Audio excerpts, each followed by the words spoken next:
טוב, אז האמת היא שלהרבה דייטים לא יצאתי, אבל יצאתי לאחד שהיה נראה לכאורה מאוד מאוד מבטיח.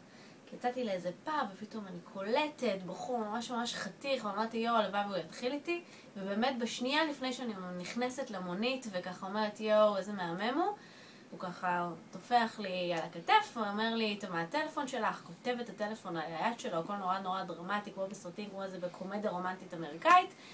אני נכנסת למונית, כולי בציפייה כבר להתקשר אליו, למחרת אני מתקשרת אליו, קובעת איתו דייט, כולי מאושרת.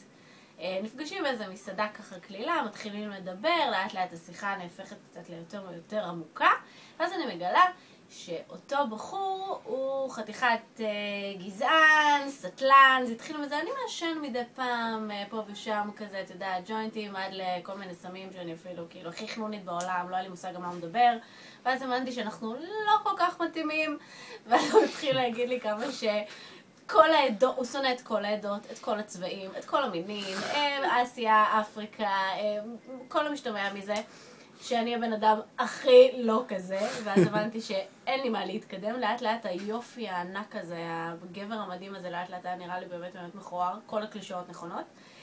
ואז הסתיים פשוט באיזה נשיקה נחמדה של נימוסים, והוא אמר לי לא להתקשר אלייך, נכון? אז אמרתי לו בדיוק, זה לא ילך. זה הדייט הגרוע שלי. מעולה. ביי! ביי ביי.